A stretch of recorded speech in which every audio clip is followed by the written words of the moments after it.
That's when I think it requires some intelligence and expertise to try to figure out where AI would be most useful.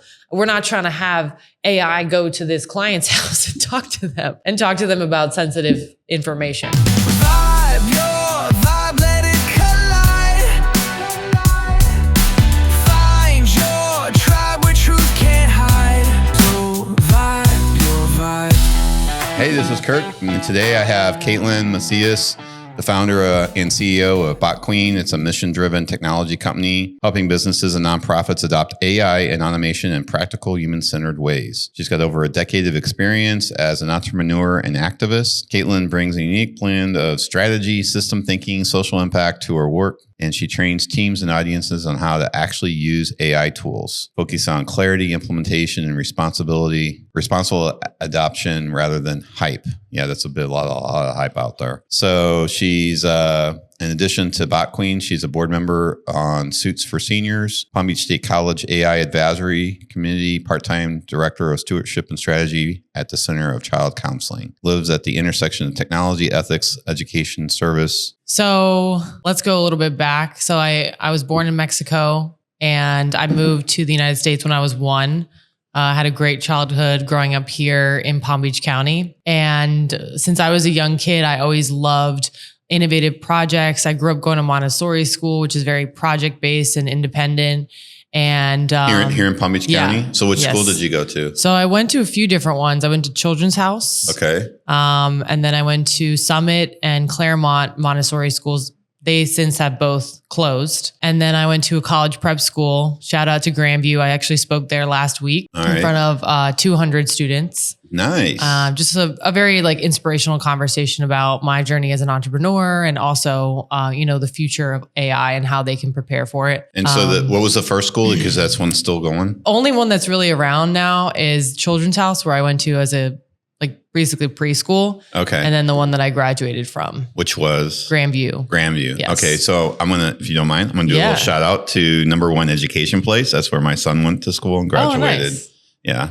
Montessori is the reason why really? I mentioned Okay. it. Yeah. K through 12 Montessori, which I don't think he just really thrived there. It went from, C's and D's and barely keeping F's from showing up on this transcript to, he said, I think I talked to him, he said when he attended school there, he got straight A's except for 1 B or a B plus, something like that. So he had one class. Oh, wow. That he didn't get an A in. That's amazing. So it's just, it's a Montessori. I just really feel Montessori strong. plug. No, I definitely, and I want to send my kids to Montessori. I think it's probably one of the best types of education that there are available. Well, a lot of people aren't gonna thrive in a traditional education academic environment. Right. And there's all kinds of learning. So everybody's different. There's all kinds of different intelligences. And I think one way to address Montessori, I don't think it's the end all be all, but it's an alternative to those that are struggling with a traditional academic environment. That's and I don't even think it's for people that are struggling. I actually think it's more for people that want to be able to think outside the box and be independent thinkers. You're right. I'm sorry. That's a really bad way to put it. Think outside of the box. And also the other thing where a lot of kids at his school the reason why they go to the school there is because they're involved in automobile racing, horse events, whether that's polo or other types of, help me out. What's it called with the horse? The equestrian sports and, dance or whatever it might be, martial arts. And what his school allows for is that flexibility. A lot of kids that go to school there where he graduated from are in travel sports. Yeah. And so the school has the flexibility to allow these students to participate in all of these activities. So you're right. It's not just, it's thinking outside of the box and providing a better, how do I want to say, just, environment for these kids so that they can experience all these other things that they're actually very talented in. Yeah. And I also think the school that I graduated from was very project-based. At the time, project-based learning was a huge thing. And so I was able to do a lot with that. I started my own club at my school focused on empowering women, feminism, kind of at the wake of Me Too, talking about gender equality, which we'd been talking for years about, but not really in a school setting. I really appreciated that about my high school. I got the ability to be involved in dance and musical theater, And I think a lot of those skills that I learned there are very transferable. And so that's kind of what I was talking about in my presentations to 2 different student groups last week, was the fact that they might not know it, but what they're learning and experiencing right now in school or even in college is going to be super transferable to the workforce. Like musical theater, for example. Musical theater teaches you how to have stage presence, how to become a character, storytelling, which is a lot of the work that I do now in terms of training, in terms of speaking, really builds upon all of the work that I did. Getting up on top, getting on the stage and actually speaking to an audience, it's a big deal. And presence, tone, even right now, like what we're doing right now is really based on a lot of the like vocal training that I had when I used to do singing and things like that. I was in an a cappella group, and that was the time of my life. So I definitely would love to eventually get back to some of that theater and arts. The $1 million question, how did I get here? I think I've always wanted to be an entrepreneur in a sense, and I always wanted to have my own business or nonprofit. And so I spent a while doing a lot of nonprofit work. And then around 2-3 years ago was really like the beginning of the AI revolution. I mean, AI had been around for several years before that, but not until like the release of ChatGPT, I would say in like 2022, that people really started using it as regular everyday people. And so I really wanted to be the person. So repeat that again. I think that's really important. When did this thing start? 2022. 2022, but the actual tool's been around for how long? I mean, they started around 6-7 years ago, working on artificial intelligence. So working on the development of these models and testing them. But really the big release to the public has only been in the last few years. But I mean, the technology, I guess the point I'm trying to make, this isn't like brand new. I mean, it's not like super brand new. So like 1956 is when artificial intelligence first started to really make a name as like a concept. And then over the years, I mean, I don't know if you remember, but there was like this computer, I think it was called Deep Blue, that was actually Watson. Yeah, all of that. So it's like new, but it's not. Right. So the concept post 2000s, like 2010s, I think is when Watson was kind of prevalent. But it's still pretty new. But it's like you said, it's been around for a long time, for a while, pre-COVID, right? I mean, I wasn't even aware of it. People have been using like things like Grammarly for a long time. I mean, it's been incorporated in algorithms that we've been using for a pretty long time. But I think they didn't package it into this ChatGPT until like 2022. So I think when I say like the real AI revolution, I think really began with that release, because now we have Grok, we have Gemini, and they're all competing, right, to become the best, the fastest, the cheapest, et cetera. So that real race, I think, started only in the last like 4 or 5 years. What's amazing is you see, because I'm a user of Gemini, Grok, ChatGPT, and Perplexity, and I haven't dabbled yet in the Claude. They all have their strengths, and what's interesting is that they're just they're all just like, oh, one comes out with something, and then the other one comes out with something, and then one releases a new project that they're doing, and then the other one does something similar. They try to one up each other. I think it's happening at the speed of light almost, because I don't know how familiar you are with photography. I kind of liken it to, Canon, Sony, and Nikon. Okay, well, this year, the best camera is probably Canon. And then next year, Nikon's going to edge everybody out. And then the next year, Sony's like, get their act together and they're going to beat everybody. This is not on a year by year This is basis. On a probably like weekly, if not daily basis, which is making it really hard for the average person to keep up with this. It's very overwhelming, even for myself and my team. I work with a local team out of Melbourne, Florida. I've been working with them almost since I started in the space, and they're an AI development studio. What does that mean? They have a lab, and really they build foundationally, they build tech. And so I've really learned and worked alongside them for the last few years. Even for them to keep up with all of the updates and everything that's happening, it's overwhelming. So you need an AI trained to keep you up to date and up to speed with everything that's happening in the space. But I think what I always recommend is pick a tool, Claude, Gemini, ChatGPT, and start to really experiment and think about like, you're like a little tinkerer. You're going in, you're trying things out. I advocate for YouTube. It's an amazing resource to be able to learn how to perform these specific prompts, There's a lot of new integrations that are happening. And so I really think that what is going to set people apart is going to be their curiosity and their ability to also dive deep and use AI for their particular use case. So what's a use case? It means how they're going to be applying it to, for example, a specific workflow, or maybe they're applying it to a specific task that they're doing.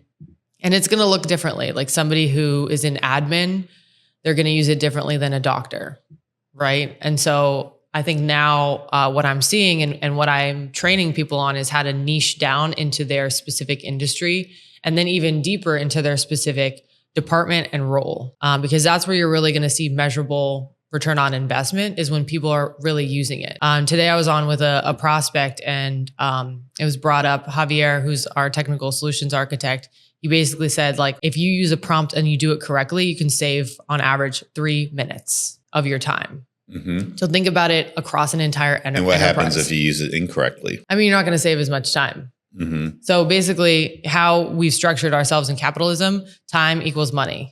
Right. Right. I would venture to say if you don't know how to write prompts very well, you're actually going to spin your wheels and actually maybe take more time. Well, let me just tell you that the hack to writing prompts is to have AI write the prompts for you.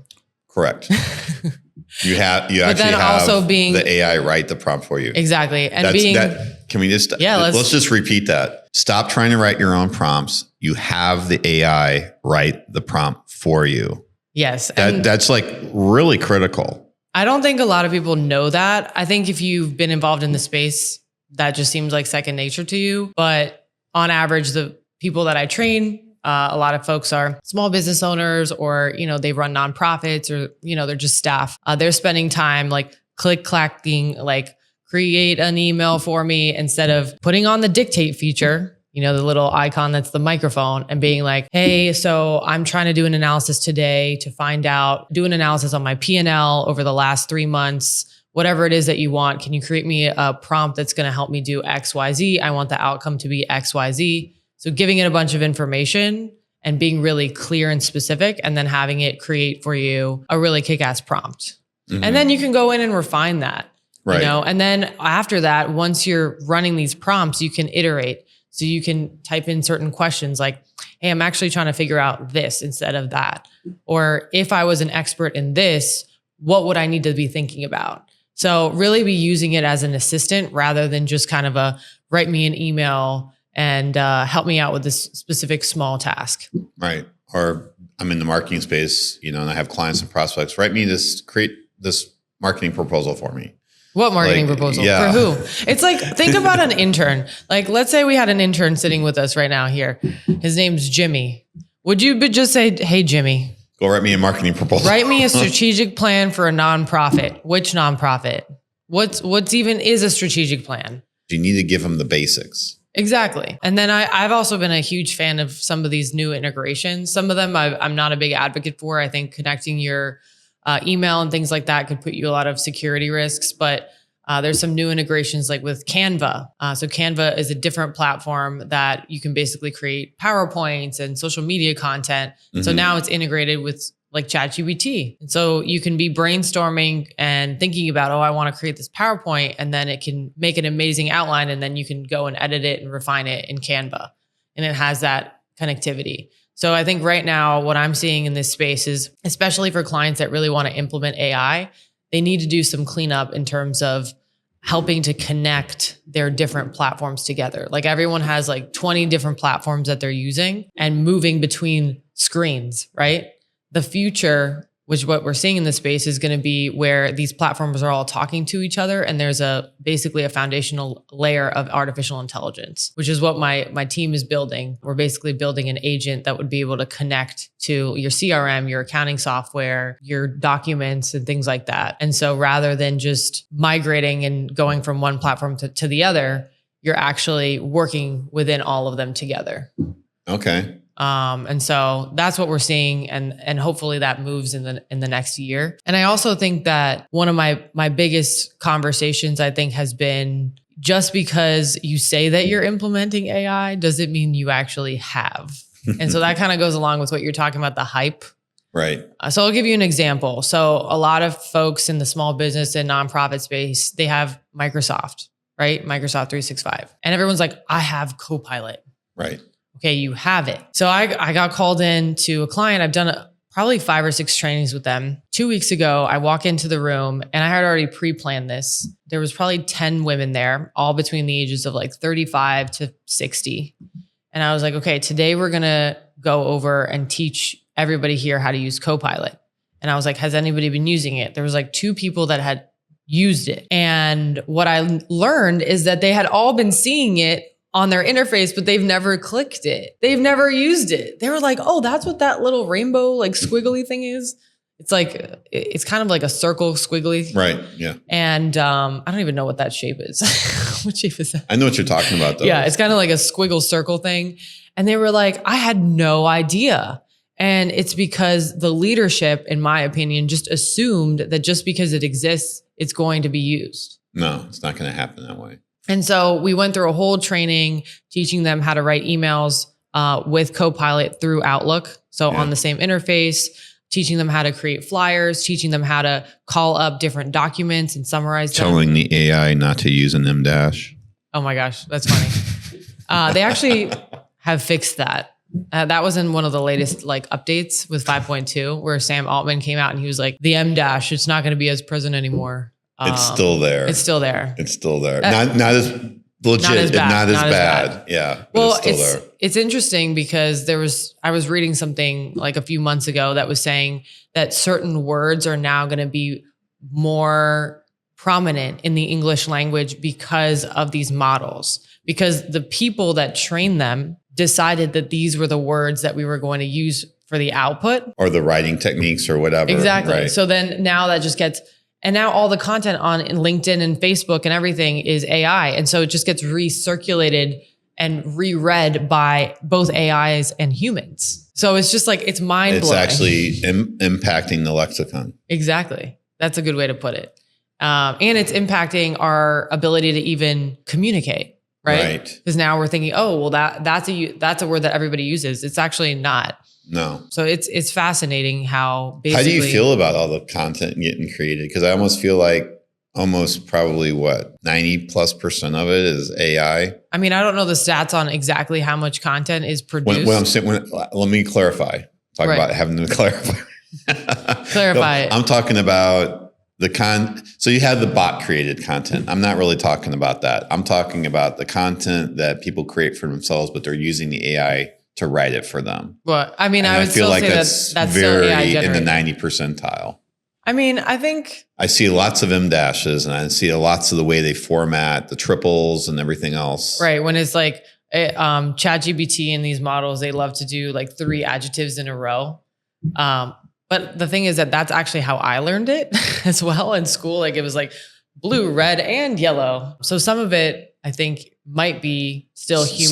Somewhat legitimate for the top level writer. This is how they're going to write. I mean, it's interesting. So I have a friend she's my best friend. She actually works in medical writing. Mm-hmm. And so she and her company completely have a 0 AI policy. They're essentially, she's a microbiologist and they're taking all of this hard science. So all of these graphs and, really like statistical analysis that have been done with really fancy sciencey words. And they're creating, for example, journals and things like that will be more digestible to the larger medical and student community. And so she has a very like solid no AI policy. And she's a big believer right now that that's going to stay like that, at least for the foreseeable future, specific to that industry. But I think when you're talking about LinkedIn, I'm like, I'm dashed out. You can even see people don't even take the time now to separate the paragraphs. I'm like, why am I reading just like word salad? It's like, you know what I mean? Have you seen that? Yes, I've seen that. Yes. And I think honestly, what's going to happen, in my opinion, is that we're going to kind of maybe even get even deeper into some of the video content. I think we're already seeing that, where people are consuming even more of the video content that's also AI generated. But I think what will stand out is like the Gorilla podcast. Yes. I think what will really stand out is people putting their authenticity on it. Well, that's what I tell my team. So we do marketing and as part of what we do. And I keep telling them authenticity is going to win in the end with all of this stuff. Yeah. And I don't know if you've seen this woman. I forget her name, but she's become super famous. She's a teacher and she makes these these onion cups and these eggs. And she just basically films herself eating the food that she likes to eat. And she went viral. I think she was even on the Jennifer Hudson show, but she's not curated. Like the way that she positions herself is she's a mom, she's a teacher, and she's sharing the food that she likes to eat online, Right. you know? And that's what's like kind of jaw dropping now. You're like so used to these proposals and people getting Well, that's why I like the way I do and- my show. It's like, I mean, I have some, like I told you when we started, I have some questions prepared depending, I don't know you super well. Sometimes we actually, this is the first time we met. I haven't had a chance to have a conversation, but I mean, you saw me close my laptop within the first couple of seconds. I'm like, okay, this is good. I don't need those questions. Sometimes I keep them open, and usually I have cards printed that didn't work out for whatever reason today. Yeah. But at the same time, I think these authentic conversations that we allow to go down a rabbit hole, I think people are going to really crave that. Maybe, I don't know. Maybe I could be wrong. I think we're already seeing that with the live shopping. Right. We're Like already on seeing Amazon. that. I mean, we're already. You're talking about the Amazon? Yeah. I mean, there's through Shopify as well, even through I think Instagram is working on something, or I'm not sure on that space, but I've heard a lot of folks talking about the live shopping. The live streaming has already become a very popular form of entertainment. I mean, we've seen for years the vloggers, people basically like vlogging about their lives, their kids, their hobbies or passions. So we definitely crave some of that. I mean, you can see it even on reality TV. Right. So I think that there's definitely going to be a continuation of that. But I think it's getting harder and harder now for us to differentiate between AI generated content and not. I mean, I even have a hard time now. There's like influencers now that are not real influencers. They're Right. AI. They're AI. I mean, the tells are getting smaller and smaller. Used to, all they moved was their head. Right. Well, now they have full stories. They have full Right. lives. But you know what I'm talking about. They used Yeah. to be just a talking head. Yeah, it was like an avatar. Right. And then the body just kind of sat there, or maybe then they started moving it. Now it's like full on. Yeah, that you're like Is that real? Because it looks the really latest stuff looks very pretty very, authentic. Like almost even the texture of the skin is really well mimicked, in my opinion. But kind of to add some focus, I'm excited. I'm a huge optimist in the fact that, we've made it through a lot of different challenges as humanity. And so we will prevail in this next phase as well, hopefully, unless we get all taken out by aliens or something. I hope that's quick. I don't think that's likely. No, I'm making a joke, but I know you're making a joke, but I mean, I think that's like our species in existence to an advanced civilization and alien species, I think is probably likeness of us to like maybe, I don't know, some microbe in the dirt. I mean, I think we're definitely more advanced. I will say that I'm really looking forward to some. No, I'm saying in comparison, right? They're just not going to care. No, that's what I'm trying to say. Yeah, I don't think they're going to care. They might look at us and go, "Oh, that's interesting." Those monkeys down there. May just give us a little bit of a flick. Yeah, but I think sun. One of the things I'm really excited about, and hopefully I get to see this in my own lifetime.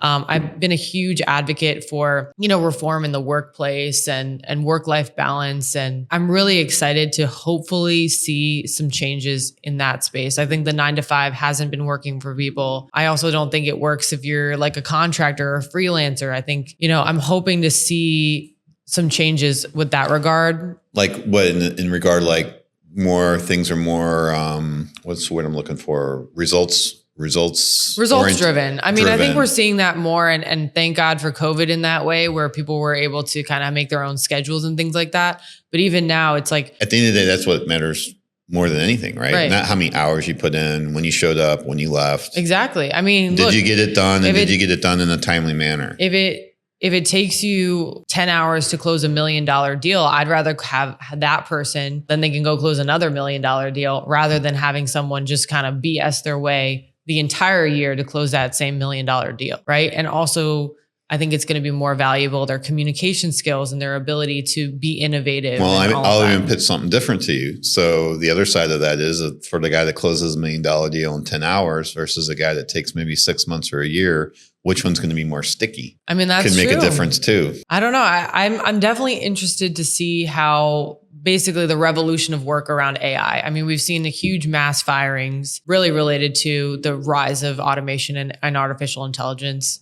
McKinsey, which is one of the largest consulting companies, they fired a bunch of consultants. They're building their own like agentic consulting bot or something like that now. And so I'm really interested to see if companies are really going to move forward with this 9-to-5 full-time hire, or if they're going to diversify. We're also seeing a huge rise in VAs and offshore folks that are working in other countries, like specifically like the Philippines and India, and even in South America. Mm-hmm. So I'm interested to see like in the next like 10 years, what happens to the workforce. And there's also a lot of other issues like the rising cost in healthcare, the rising cost of food. So how are we really going to manage all of these issues at once while still creating high quality output and high quality businesses? Yeah, which aren't just cookie cutter stuff. Right. It's like super complex. So I really hope that more conversation is had about, not just the hours. It's like, oh, well, how many hours did you work? It's like a lot of stuff takes me like 10 minutes, but I also think about it for a long time. For example, like a presentation that I might create is like, I go on walks, I think about it. I think about the order. The actual time that I'm spending creating a presentation might just be in 1 hour. Right. But the thing is if you're in the traditional 9-to-5, it might be 5:30, you're driving home and you're like, oh, that's what I need to put in that.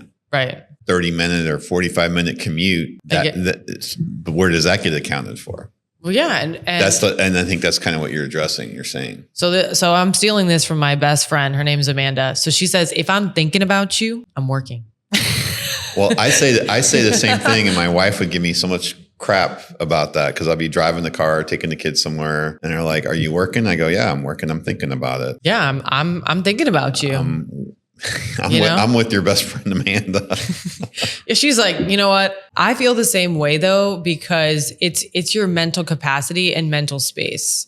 And it's like, that's the same work that has never been accounted for women. Your husband comes home. He's like, what have you been doing all day? Well, I've been keeping track of this entire place, the kids, the schedule, the groceries. Oh, you're talking about the stay-at-home mom. Yeah. I mean, I feel like the woman that has only one job. I mean, she has 1,000 of them. Well, I'm just saying, as a stay-at-home mom, she's just got the one job. She's not doing a career, and where I'm going. Like the mom's got, that's like, as you were saying, that's a full-time.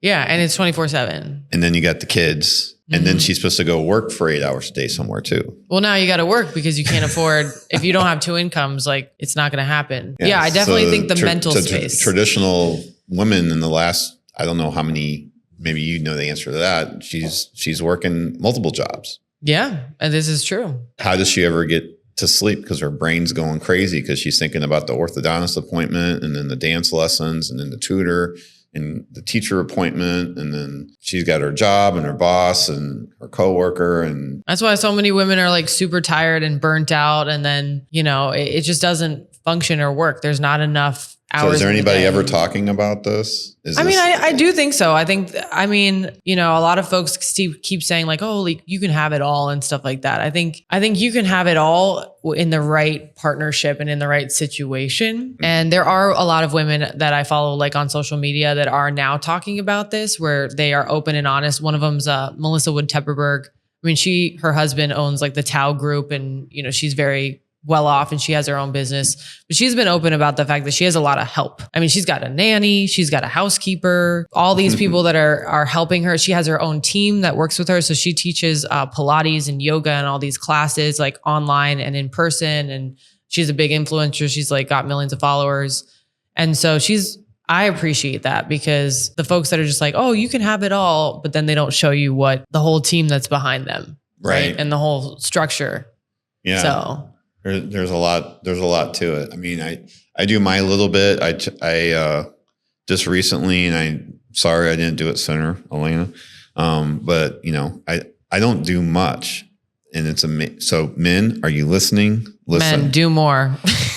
All I do is I wake up. She has to leave at 5:20 in the morning. Oh, wow. She's in medical. So all I do is I put her pre-prepared meal, which if you had to bet, I didn't prepare it. So I'm not doing much. Okay. That's what I'm trying to make the point. So I move it from the refrigerator to her lunchbox.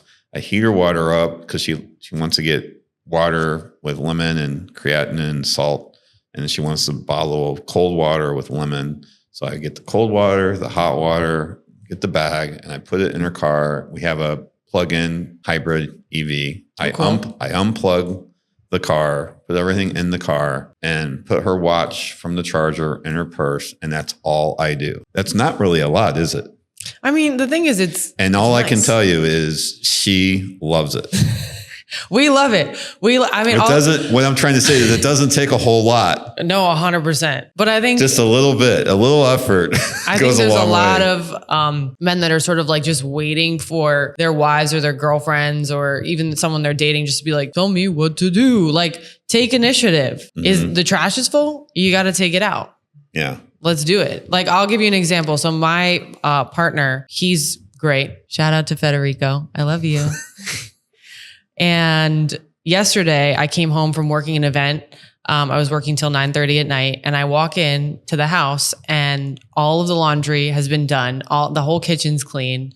He's clean and he's sitting on the couch waiting for me. And I had let him know that I was already on my way. And then today I had a jam-packed day from 9 a.m. all the way till, 9 o'clock at night. I have like a Galentine's Day and everything. So I called him. I was like, hey, like, what are you doing for lunch? And he's like, oh, like, I'll come over, like, I'll make lunch. So I get home today from visiting a client and he's already like making lunch, but it's because I can see that he takes initiative. I don't have to be ordering things around and, because that's a lot of, like we were saying, mental headspace is how you worded it. Yeah. So I definitely think it's the small things, but it's just being that willing participant in the relationship that really takes everything to the next level. Right. And I guess the point I'm trying to make is that it doesn't have to be like mind blowing, right? Just a little bit. Yeah. Just I mean, knowing that when I wake up, because this morning she knew I had a full day today and she saw me there doing it. She's like, oh, I didn't know you were going to get up today and do all of this. I'm like, no.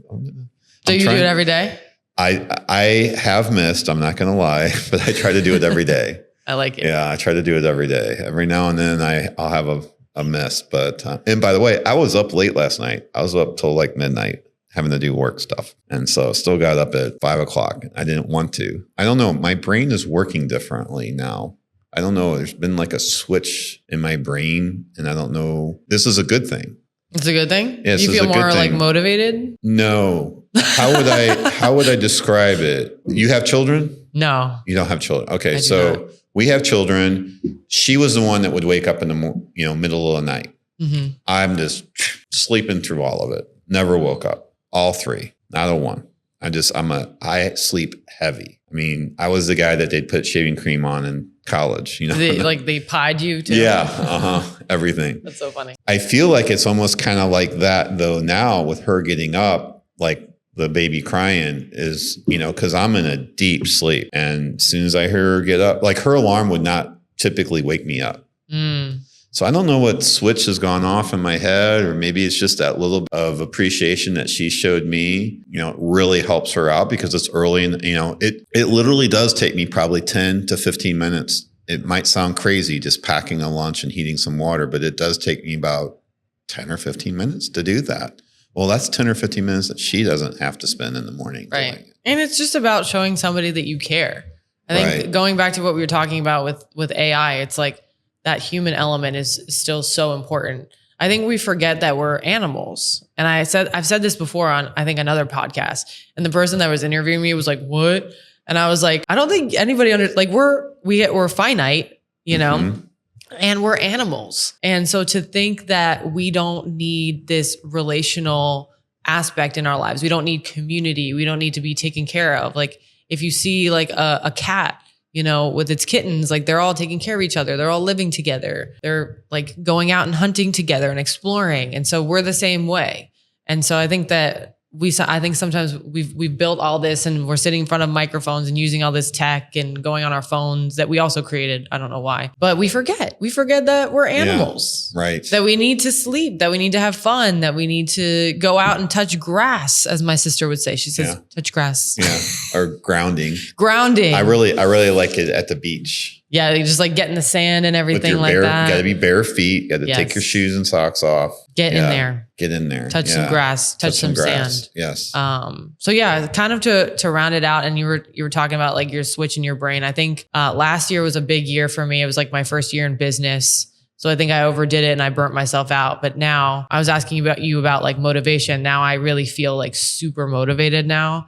I'm redoing my website. I'm really structuring my offerings to be, flexible, obviously, and customizable, but specific. So I'm really working now on providing a lot of AI training for teams specifically. So, whether it be a team of nonprofits or teams of businesses. So the idea is that, because I have an IT background, so my mind works a little bit differently. So this stuff for me just made sense, right? And I could see lots of different ways to implement it. Right. But I think for maybe a non-IT kind of person, this is where you come in. Yeah. And I honestly... Is you're coming up with a solution with, okay, I'll give you another example. I want to go back and go to a non-techy kind of person where I feel like you're the person fitting into this.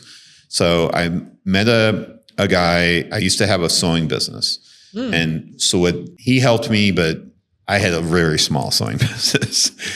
But where his experience came and he could sit there and talk about it is he would go to these large factories that were outputting, 10,000 dozens of jeans a day. 10,000 dozens. That's a lot of jeans. That's a lot of jeans, right?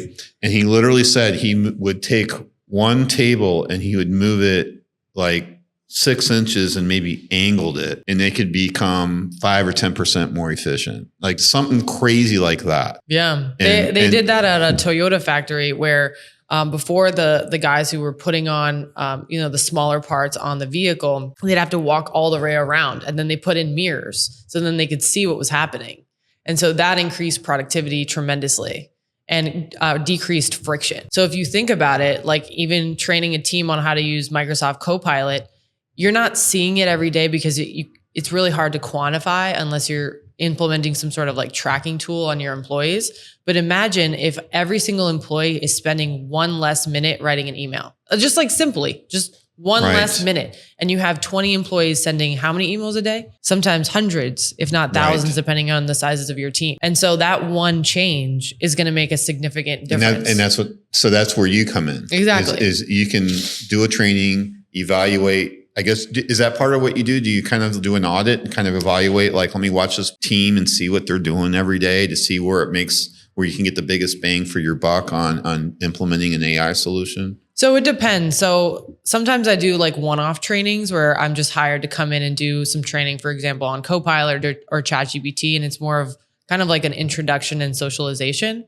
But when I implement it with my larger team, it's basically a discovery phase where Javier and I are doing like one-on-one interviews, basically like even psychologically kind of studying these folks from a change management perspective to see how things... Change management, I'm an IT guy, so I'm going to have to say that's a managerial change management. Yes. And so basically to assess how to implement something and socialize something by department, it's very by important. person. Exactly. Everybody's got probably a lot of fears that they're going to be eliminated too. There's a lot of fears. There's a lot of complexity. And I also think that I've seen it done improperly. Even before AI, years ago, I helped a small business implement a CRM. Okay. So you've experienced it with the old school way. Yeah. And it's like, everybody always says, oh, I don't like my CRM. It's not necessarily the CRM. It's the fact that no one's putting any data in the CRM. No one's updating it. And then no one's been trained on how to do any of the reporting or what this data is actually valuable for.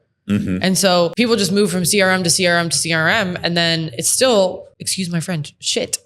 Well, it's the same way with the AIs, right? Garbage in, garbage out. Garbage in, garbage out. So they don't even have the garbage because they got nothing in it. Right. And if you don't have any data, it's hard to come up with any sort of recommendations and insights. Trending and trends. Analysis or anything. Right. Exactly. And so that's really like where me and my team, and I work with Javier and Thomas, who's our lead engineer, can have a really significant impact. But I still think right now where a lot of folks are at, they're just trying to use it in their daily workflow, in their daily life. And a lot of them are still not ready for this larger scale implementation, which I'm hoping to really have more conversations with folks to really get them ready for that. Because when it comes to those larger kind of like audits and discovery, it is a larger both a time perspective, time from the staff of the organization, and then also a larger financial investment. Hiring me for 1 or 2 trainings is a lot cheaper than doing a full scale 6-month engagement. And then from there, but you're not going to, now when you do that engagement and you do your implementation, is it a big bang or is it a gradual we work in implementation? phases. We work in phases. And so, for example, the last phase is actually the implementation of it. So once we do like a socialization and audit and the discovery, and then we find out where AI would be most useful, we actually have to go into those workflows. Let's say that there's an integration that has to be done. Let's say we need to build out a full scale new application. Then those are like additional scopes of work and projects that have to be done that can take even longer than kind of like that, like 6-month engagement. And so that's what I'm thinking. Like, that's what I don't like right now, is that everybody's so interested in that quick fix. And people just come, oh, what tool can I use right now to like help me with this? And it's like, sure, I can recommend something, but if you're looking to actually really revolutionize your business and your operation, it's going to be a financial investment and a time investment from you and your staff. And there's going to be iterations to that. I mean, you don't have a crystal ball. You can make your best guesses. And we're all working in a space that, it's changing daily. It's changing daily. And there's a lot of stats now on the fact that a lot of AI that has been implemented, even at the enterprise level, has been unsuccessful. Right? Oh, really? Yeah. And it's because of a lot of different reasons. Sometimes folks are really quick to deploy something. They haven't socialized it correctly. There's a bunch of lawsuits. Can you explain that so people understand it better, that's in the audience, what that socialization piece is? Because it's really important. So let's just take AI out of it. Let's say you have a CRM, right?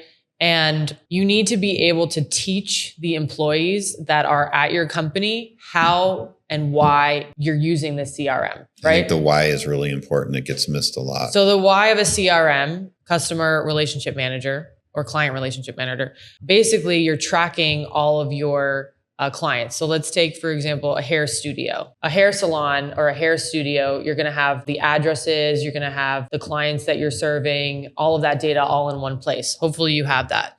And so from there, you can make predictions on, for example, your revenue, on what kind of clients that you're serving. If you're never collecting any of that data, how are you going to know that your most popular haircut or the most popular client that you have is a young woman between the ages of 15 and 25? And then you're not going to be able to market to that particular audience. So data is power. Why do you think the government and all these large AI companies are collecting so much data? Right. That's going to be the highest and currency. all the social media platforms. So what you like, how you like it. I just realized, I think I read where Facebook collects, I think, almost 60 pieces of information on you when you just log in. And your phone is listening to you, right, as well. Even though they say it isn't. It is. They claim that it doesn't, but that's not. It's for another time. Yeah. So really, it's for your safety. That's where like the whole she missed that one. It's for your safety. Oh yeah, it is. We could get political here, but I'd rather not. Yeah. I don't like getting political, so that's fine. Kind of like that socialization is both from a training perspective. It's looking at the culture and making sure that people understand, like you said, the why, but then also the how. So, okay, let's say in a workflow, you see this person for a haircut, that client profile gets updated. And then, someone then goes into that profile and updates it with maybe what their preferences were for that experience or whatever it is. And then, every week, every month, there's reports that are being run. And then, like you said, we're making changes to the marketing. We're making changes to the services. Maybe Bob's are out. I mean, hopefully not, right? Well, I'm going to interject. So maybe they like LaCroix, or maybe they like. Is this sponsored by LaCroix? No. Okay. Maybe they like an Americana coffee. So now this is where I like to go, because this goes back to my experience back in the early 90s, going from a paper system to a computerized. And I'm like, you're trying to take away my job. And then, luckily we had buy-in from the CEO all the way down. They're like, no. Your job is safe. We want you to spend more time with the customer. Mm-hmm. And now we're going to give you data. Like for this system, I put it as a paint system. And I'm not sure this is true. I'm making this up, so this is fictional. But let's just say, for example, they have this paint system. And because now that it's automated, and this person's not working their fingers to the bone, trying to figure out how to order the paint, which paint's going to run out and this and that. Now they can sit down with the customer. Mr. Customer, I did a report and I noticed that every third month you're running this one color. If we could combine those orders and do them in 1 month and then do like batch your colors together and I could buy more paint to run those orders, I could save you 20% on your processing fees. Or like the way that I like to think about it is I could upsell them on something. Or upsell them. But the point is now you have the data and you have the time to do the analysis to then do the upsell or have the consultation with said customer or figure out that, oh, let me make sure I have that LaCroix out or that Americana sitting in front of that customer because Bob's coming in today. You said Bob haircut, not Bob person, but whatever. All the Bobs. all the Bobs are here. All the Bobs If your name is Bob, just know that we love you. And I think that's where a lot of people are failing to make the connection, right? And if you can train them up so they can save 10, 20 minutes a day, and that's a 10-minute conversation they could have with a customer that builds that human-to-human conversation and relationship with. I see it is going to probably reduce staff requirements. I do see that. I just hope what the higher ups realize is that human-to-human contact, whether that's over a phone or personalized email, I think, think about your experience with the automated systems when you try to call and get help for your cable internet. Oh, and even worse, I don't know if you've seen the ones at the pharmacy. Press 1. And it's like, they tell me like 2,000 things I need to be pressing. And then I just end up just yelling, operator, operator. So yeah, I mean, I'll give you an example because, I'm a big proponent of AI. Everybody knows this. That's why I'm here. On one side, I had an accountant that I was interviewing to do my business taxes. So she sends me a calendar link. It was super easy to book a time with her. But then for some reason, her automated system, I don't know what the back end of that was. It sent me like 3 different emails. Then when I needed to get in touch with her, when I called the phone number, it was disconnected. And I was like, what is going on? I have no idea. And then eventually when I sent her a different email and I needed to reschedule very quickly and the calendar link didn't have that time, it was just a hot mess express. Okay. And I actually didn't end up going with that account. On the other side, there's a different accountant who I'm good friends with, his wife, where every time I've called the number, he picks up. He honestly probably hates me right now. But I've had such a great experience because every time that I've needed something, and I'm doing business with them now. And I'm wondering if like you're saying, that human element is really what's making the difference here. So is that part of your considerations when you're making your recommendations? Do you look at that as well? I mean, I definitely do. So I'll give you an example. So because that example you just gave is like gold. Yeah, I mean, really, truly it is. Like, I can just pick up the phone. I'll actually get a hold of somebody that can take care. Now, if you did have an AI automated attendant that you could just say, hey, can you change my appointment from this to this? Yeah. And you probably would have been okay with that too, though. And there are a lot of good systems. I called to make a reservation. I think it was Okeechobee Steakhouse here on Okeechobee. So I called, it was an AI, I could tell. And it said, okay, for parties of 7 or less, we're about to text you a link to your phone number to book online. And I was like, oh, cool. So then boom, I immediately get a link and I can book online, right?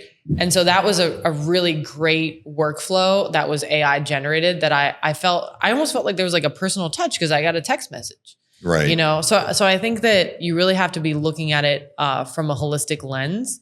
Correct. And not trying to replace, like, I don't think that it's sustainable for the accountant that I have now to continue to answering the phone. Because now he's an accountant. He's not supposed to be doing customer service. Right. You know what I mean? So like my perspective on workflow is it might not be sustainable to have this high level of personal touch, especially if you're trying to scale your business. And so it's how do you kind of maybe find that middle ground with Okeechobee Steakhouse? I'm giving them a shout out. I actually never been there. So if Okeechobee Steakhouse is listening, you want to send us a gift card, that'd be really cool.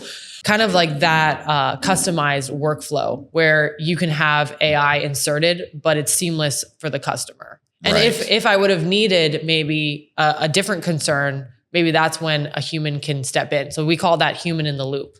Okay, human in the loop. So I'll give you an AI example. So I'm working with a client now, and they have a bunch of case managers that go out. And so I'm not trying to replace the case management that's happening between them and their client, but I'm trying to decrease the documentation burden. Mm-hmm. Right. So when they come home or when they go back to the office and they have to type up all these notes, what if they used AI to help them? What if they used AI, for example, to run an analysis on a particular client to find out how they're doing in the program? Right. So that's when I think it requires some intelligence and expertise to try to figure out where AI would be most useful.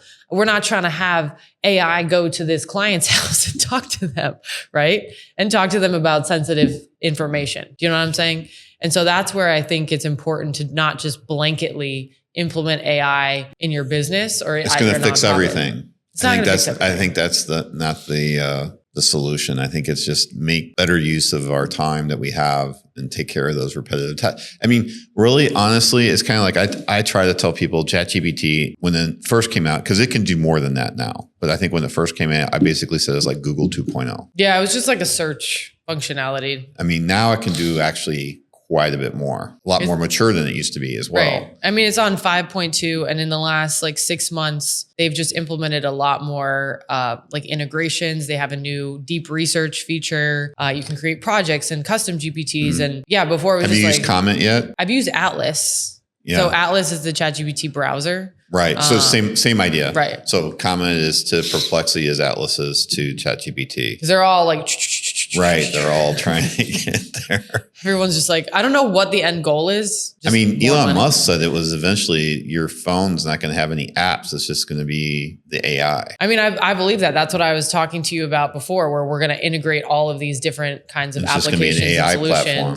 I mean, it kind of is now. Like, so I am. Well, if you do the Atlas or the Comment, it's the same thing. Or with Siri. So like, I'm actually, don't say the S word. I actually, we have an A word over here. So yesterday when I was doing a training online for some women entrepreneurs, I was talking about her, S word. And I said, S word, play Bad Bunny. And she started playing Bad Bunny in the middle of me doing this Zoom call with everybody. And so it was very funny. Yeah. And, yeah, to kind of go back to some of the things that you were saying, I definitely think it's advanced tremendously. But again, I don't think the average person really knows how to use it or what it can be used for, even for personal things. One woman yesterday was saying that she uses it a lot for cooking. But again, that's kind of Google, right? Like you can look up recipes and things like that. It's a little bit more advanced than that. Like for example, I have some food sensitivities. So I have an ALCAT test result. So I can load in the ALCAT test results.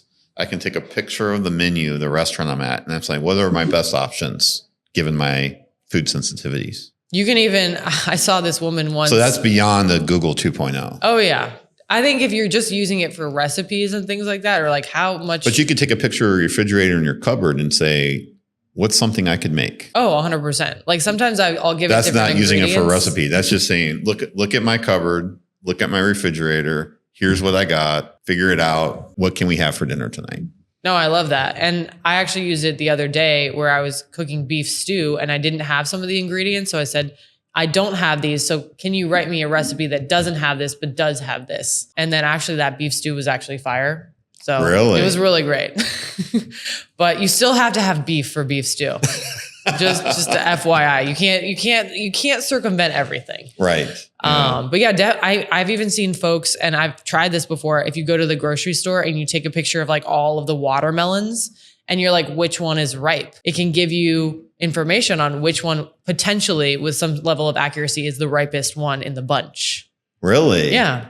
That's interesting. Because you were seeing like, there was a woman that I saw that she was doing this like with a lot of different like fruits and vegetables and things like that. Yeah, basically just like taking photos and videos and being like how ripe or like the selection of this product or whatever it is. So I really think that you can do a lot. But then again, I'm also a big proponent of like, I like going to the grocery store. I don't want, for example, an AI and Instacart bringing all my groceries to my house. Then what am I even doing in my life? You know what I mean? Yeah. It's like, I think eventually we're going to have to sort of reckon with how involved we want AI to be in our lives, our personal lives. Like, you know, Neo or some of these humanoid robots. Right. There's going to be the, what's the Tesla one? Do everything and clean Walk your house. Walk your dog, clean your house, vacuum, cut the grass, go grocery shopping, cook your meals like a Michelin star chef. Yeah. Right. But it's sort of for like $25,000. Like who wouldn't want to buy one? I mean, that's making it like available to pretty large population. I mean, not to everyone. I think that's still like pretty. That's a car. That's a low end car. For the average person that I think there was an Alice report, like the average person in Palm Beach County is making like a $40,000 a year. So they can't afford a $25,000 robot. So I think that's still pretty inaccessible to the average person. But I think what I'm trying to get at is like, how involved do we want technology in our daily, like personal lives? You know what I mean? Like there's still such a beauty, for example, in cooking a meal, right? Like you can outsource that if you're wealthy enough to have a private chef. But why have a dog if you're not going to walk it? I don't like dogs. I know, but I have a dog and I like my dog and I should walk it more than I do. And I'm sure do you walk your dog or does your dog walk you? No, I walk my dog. Okay. Because sometimes I see dogs and I'm like, I feel like there's a reverse relationship here. Well, there's still a reverse relationship because I'm picking up its crap. That's what I'm saying. So it doesn't matter whether the dog walks me or I walk the dog. I'm still picking up the crap. Like what's going on in this picture? I know. That's such an interesting, like, sometimes I think about certain things and I'm like, why did we come up with this as humans? I don't know because I sit so she's got a spot on the sofa and it's her spot. And if you're sitting in it, the world is coming to an end for this dog. I mean, just sit there and cry and moan and groan. And then you get up and you're like, what is the matter with you? And then she climbs up into the sofa. So the problem was you're in her spot. Wow. Yeah, she's a little princess. The cats that live at my parents' house, they own that house. And then my parents just so happen to live there. Well, I love the meme that's out there, or it's like a little video where it says, follow me for financial advice.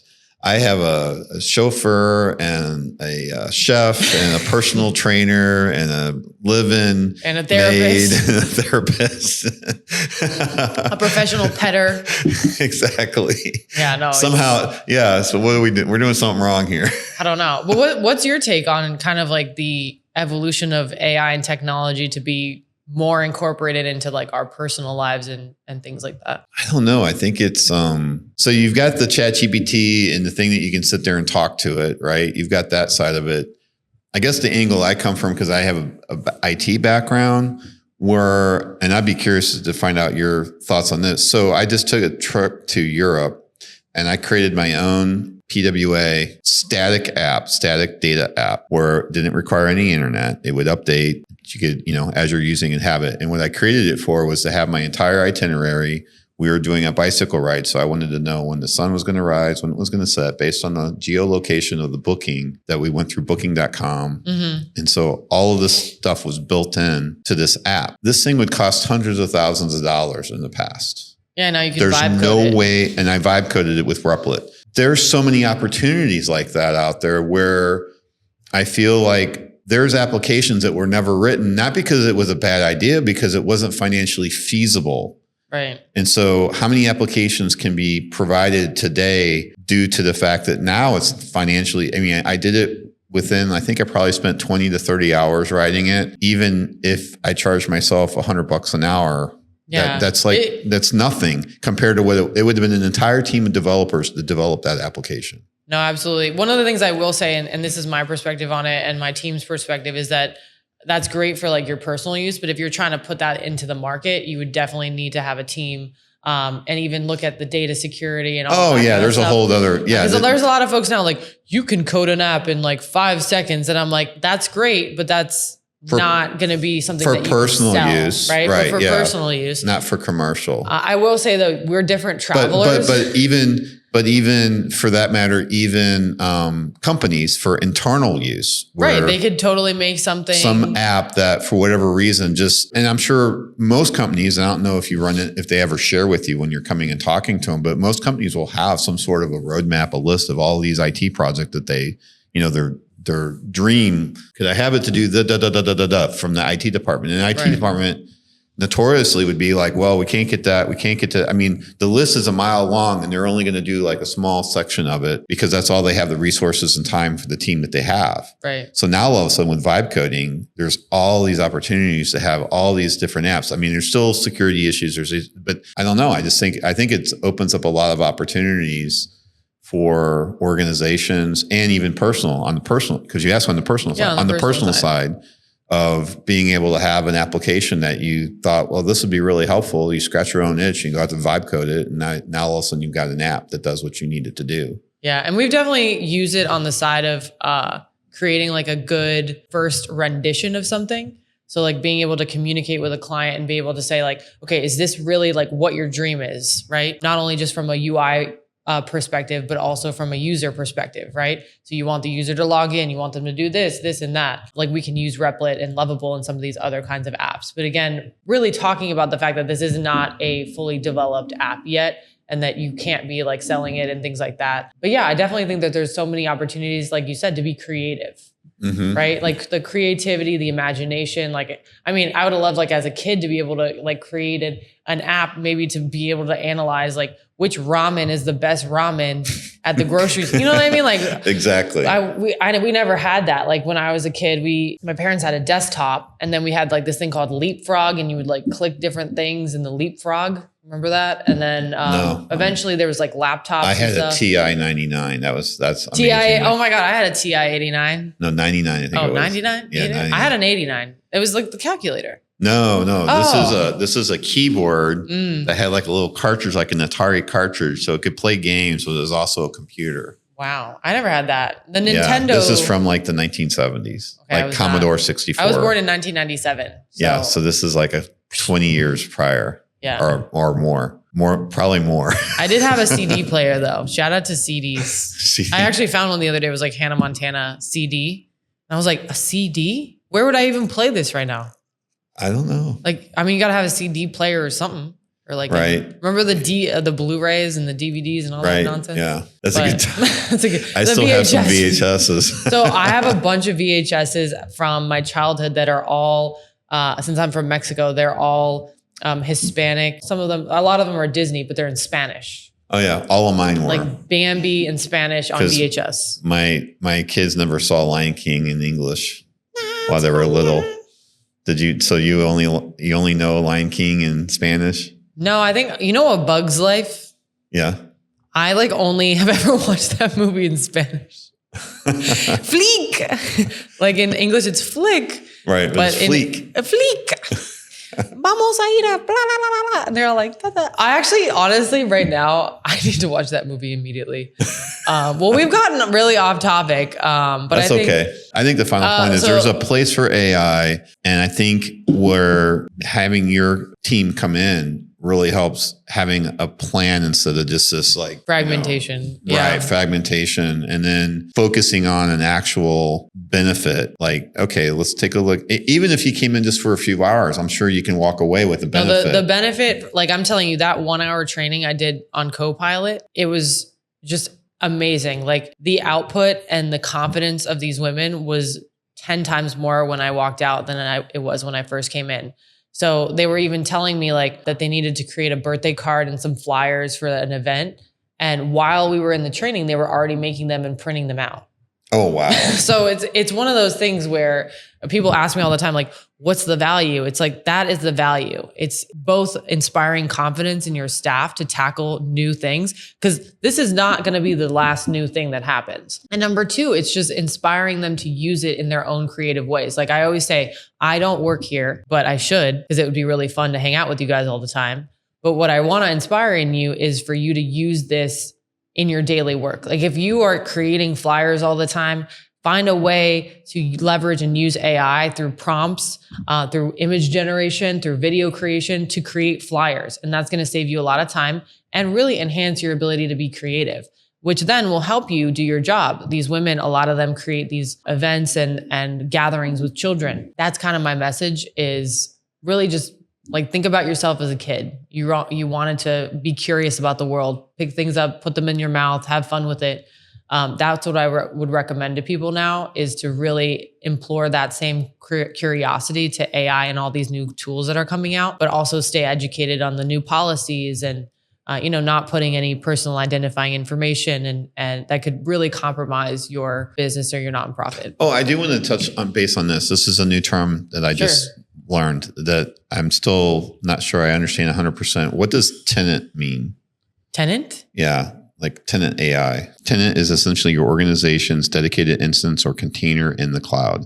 Holds all your users and groups, security settings, and sign-in policies, registered applications. Yeah, but that's not related necessarily to AI. That's more related to the cloud. I mean, everything is in a lot of what we do now. Like with my team, we build in in the Google like interface and we build in the Google Cloud. We're now seeing more and more folks wanting to build locally as well. Like a private AI. Exactly. Are you working with like a MSP for something like that, or? So we're actually, and I can't talk a lot about this because it's proprietary, but we are working to build like our own little kind of box where you would be able to run an LLM locally. Okay.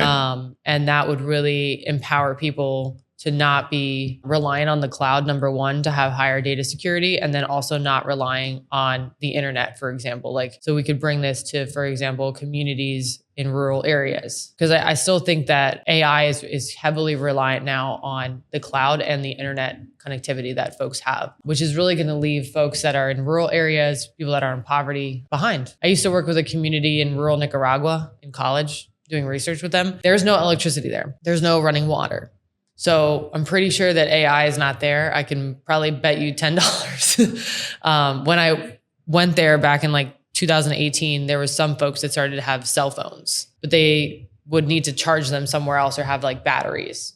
Right. Okay. And so being able to have something local. Let's be clear, batteries meaning like big batteries so they could charge charge their phones and things like that. Or like a portable battery. Like a portable charge, like, you know, when you like charge those batteries to go on the phone. A big brick. Like charger. those bricks. Like I have one that's pink. And then I can charge that, and then it charges my phone like on the plane or when I'm traveling and on the go. So yeah, I think the whole local aspect will definitely be really important, not only from the data security side, but also from being able to empower people who are maybe in different kinds of circumstances. But yeah, I think I'm really grateful for the conversation today. Oh yeah, it was great. Is there anything any last question that you want to round out with, or any last CTA? So I have a little present for you. Oh, okay. I didn't get a chance to write on it. Is this soap? That's soap.